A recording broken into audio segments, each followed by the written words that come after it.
জীবনটা যে কত কষ্টের হতে পারে তা মাঝে মাঝেই টের পাই।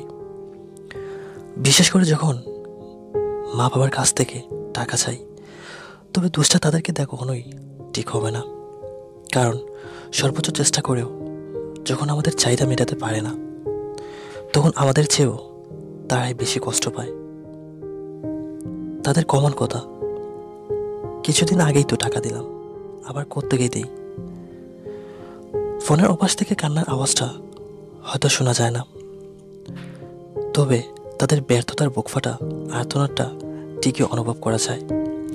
এক পর্যায়ে অভিমান করে হয়তো না বলেই ফোনটা কেটে দেই। তবে তাদের বুঝতে বাকি থাকে না যে ছেলে কেন এভাবে কলটা কেটে দিল।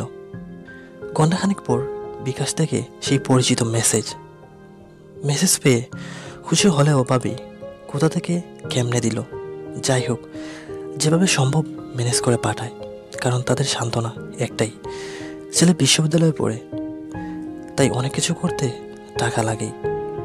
আর যারা এই ক্যাটাগরিতে আছে সবাই মা বাবার কষ্ট বুঝে, তাই বন্ধুদের সাথে সাহেব বাজার কিংবা নিউ মার্কেট গেলেও নিজেদের কাপড় কেনার জন্য সেই পরিচিত স্টেশন বাজারকেই বেছে নেয়। এক্ষেত্রে বন্ধুদের চেয়ে আমাদের সময় একটু বেশি লাগে, সবার সাথে যাতে মেনে চলা যায়। এইভাবে যাচাই বাছাইয়ে তো একটু সময় লাগেই। খাবার দাবারের বেলায় তাদের ভাগ্যে কখনো চাইনিজ কিংবা ফাস্টফুড জুটে না। প্রকৃত ব্যাপারটা গোপন রেখে তারা এগুলিকে স্বাস্থ্যের জন্য ক্ষতিকর মনে করে। সকালের খাবারের সময়টা অনেকেই ঘুমের মধ্যে কেটে দেয়, নাস্তা করলেও অল্প খরচেই সেরে নেয়। আর দুপুর ও রাতে হলের ডাইনিংয়ে 20 ও 16 টাকার খাবার দিয়ে অনায়াসে দিন পার করা যায়। এতে কেউ কিছু বললেও আমরা কারো দাঁড়ি না, কারণ আমরা জানি আজ যারা দেশের গুরুত্বপূর্ণ পদগুলোতে আছেন তারাও এক সময় এই খাবারগুলো খেয়ে গেছেন। আরেকটা চরম সত্য হচ্ছে, মেয়েদের পেছনে টাকা ব্যয় না করার কারণে অনেক সময় যোগ্য থাকা সত্ত্বেও মধ্যবিত্ত পরিবারের ছেলেদের ভাগ্যে প্রেম জুটে না। সত্যটা স্বীকার করলেও আমরা বলি ক্যাম্পাস লাইফে প্রেম করা যাবে না, ভবিষ্যতে প্রতিষ্ঠিত হতে হলে বেশি পড়াশোনা করা দরকার। তাই রাত জেগে ফোনে কথা বলার মতো সময় আমাদের নেই। এখানে কিন্তু ফ্লেক্সি লোডের ব্যাপারটাও গোপন। সত্যি কথা বলতে গিয়ে 10-20 টাকার উপর ফ্লেক্সি দেওয়ার সাহস সাধারণত মধ্যবিত্ত পরিবারের ছেলেরা পায় না। তবে কীভাবে সবার সাথে মেনে চলতে হয় সেটা তাদের ভালোভাবেই জানা আছে।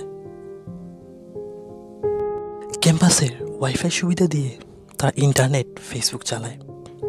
ক্যাম্পাসের বাইরে থাকলেও জিরো ফেসবুক। এই সম্পর্কে কেউ কিছু বললেও তাদের যুক্তি থাকে। মাঝে মাঝে হঠাৎ করেই চোখের সামনে খারাপ ছবি চলে আসে, সেগুলো থেকে রেহাই পাওয়ার জন্য তারা জিরো চালায়। আসলে তারাই তো অনেক ভালো। এভাবেই চলতে থাকে আমাদের মধ্যবিত্ত পরিবারের ছেলেদের জীবন। একসাথে বসবাস করা কয়েকজনের সাথে নিজের অবস্থান চিন্তা করলে মাঝরাতে নিজের অজান্তেই চোখের পানিতে বালিশ ভিজে যায়। এতে অবশ্যই সমস্যা হয় না, কারণ এ সময় মধ্যবিত্ত পরিবারের ছেলেরা ছাড়া কেউ জেগেও থাকে না।